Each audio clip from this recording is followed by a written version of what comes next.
संसद में जारी स्पेशल सेशन के बीच नया विवाद खड़ा हो गया है। दरअसल लोकसभा में महिला आरक्षण बिल पर चर्चा जारी है और विपक्षी दलों ने बिल का समर्थन किया है।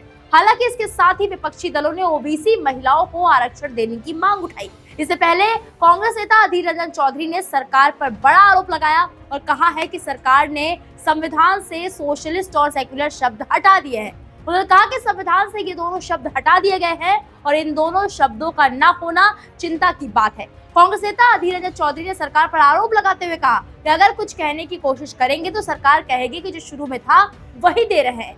कांग्रेस नेता ने केंद्र पर निशाना साधते हुए कहा कि सरकार के इरादों में खोट है और बड़ी चालाकी से ये दोनों शब्द हटाए गए हैं। दरअसल साल 1976 में इंदिरा गांधी सरकार में ये दोनों शब्द संविधान में शामिल किए गए थे। इस विवाद का कानूनी पहलू भी है। सुप्रीम कोर्ट अपने फैसले में संविधान की प्रस्तावना को संविधान का हिस्सा मान चुका है। ऐसे में अगर इसमें से कोई भी शब्द हटाना या शामिल करना है तो एक अन्य संविधान संशोधन की जरूरत पड़ेगी।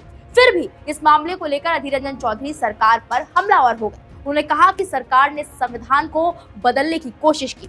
वहीं अधीर रंजन के आरोपों पर कानून मंत्री अर्जुन राम मेघवाल ने कहा, जब संविधान अस्तित्व में आया तब समाजवादी और धर्मनिरपेक्ष शब्द नहीं थे। ये शब्द संविधान के 42वें संशोधन में जोड़े गए। अधीर रंजन चौधरी के आरोपों पर बीजेपी नेता सुशील कुमार मोदी ने भी जवाब दिया। उन्होंने कहा कि अधीर रंजन चौधरी की समझ में कमी है। सांसदों को ये मूल प्रति दी गई है, इसमें विवाद क्यों हो रहा है? जब सांसदों को संशोधित कॉपी दी जाएगी उसमें वो दोनों शब्द होंगे।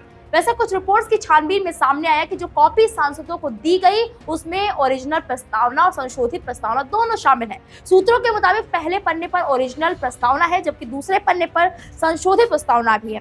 अधीर रंजन का दावा पुख्ता नहीं है क्योंकि उन्होंने पूरी बात नहीं बताई। हालांकि पुरानी प्रस्तावना क्यों रखी गई ये भी अभी तक स्पष्ट नहीं है। फिलहाल पूरे मामले पर आपकी जो भी राय है कमेंट बॉक्स में जाए और जरूर बताएं। वीके न्यूज, राष्ट्र के नाम।